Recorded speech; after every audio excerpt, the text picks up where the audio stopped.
गुरुवारी 19 मार्च रोजी सकाळी 6 ते 53 नंतर गुढी उभारून गुढीपाडवा सण साजरा करायचा आहे, असं पंचांगकर्ता खगोल अभ्यासक दाकृ सोमन यांनी सांगितलं आहे।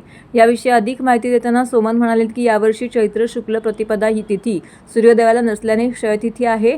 त्यामुळे गुरुवारी सकाळी 6:53 वाजता फाल्गुन अमावस्या संपल्यानंतर नवीन वर्ष शालिवाहन शक 1948 पराभवनाम संवत्सर सुरू होत आहे। गुढीपाडवा हा 3.5 मुहूर्तांपैकी एक मुहूर्त मानला जातो।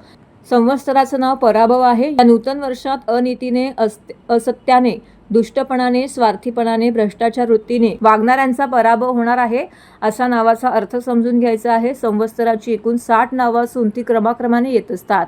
यापूर्वी 28 मार्च 2017 रोजी चैत्र शुक्ल प्रतिपदा क्षयतिथी असल्याने अमावास्या तिथी समाप्तीनंतर गुढीपाडवा सण आला होता।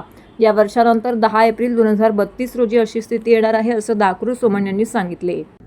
नमस्कार, मी पंचांगकर्ते खगोल अभ्यासक दाकृ सोमन।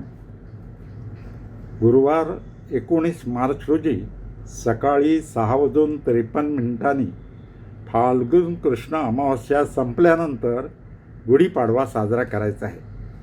कारण यावर्षी चैत्र शुक्ल प्रतिपदा ही क्षयतिथी आहे। क्षयतिथी म्हणजे काय, तर जी तिथी कोणत्याही दिवशी सूर्योदयाला नसते तिला क्षयतिथी म्हणतात आणि तशी ती यावर्षी आलेली आहे। गुरुवारी 19 मार्चला सकाळी 6:53 फाल्गुन कृष्ण अमावस्या संपते आणि नंतरच चैत्र शुक्ल प्रतिपदा तिथी सुरू झाल्यामुळं गुढीपाडवा साजरा करायचा आहे। असं यापूर्वी 2017मध्ये 28 मार्चला आलं होतं। त्यावेळीसुद्धा चैत्र शुक्ल प्रतिपदा ही तिथी कोणत्याही दिवशी सुरू झाला नव्हती आणि म्हणून ती क्षयतिथी आली होती। आता यावर्षी नंतर पुन्हा 10 एप्रिल 2032ला पुन्हा चैत्र शुक्ल प्रतिपदा ही क्षयतिथी येणार आहे आणि त्यामुळं फाल्गुन कृष्ण अमावस्या संपल्यानंतरच आपल्याला त्यावेळीसुद्धा गुढीपाडवा साजरा करता येणार आहे। यावर्षी शालिवाहन शके 1948चा प्रारंभ होत आहे आणि विशेष म्हणजे संवत्सराचं नाव हे पराभव नाव संवत्सर आहे। ही संवत्सरं 60 आहेत आणि त्यांची नावं क्रमाक्रमानं येत असतात।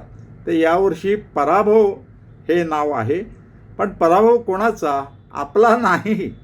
जे अनितीनं वागतात, भ्रष्टाचार करतात, असत्यानं वागतात, आळसपणा करतात, इतरांना त्रास देतात, दुष्ट प्रवृत्तीचे जे लोक आहेत त्यांचा यावर्षी पराभव होणार आहे।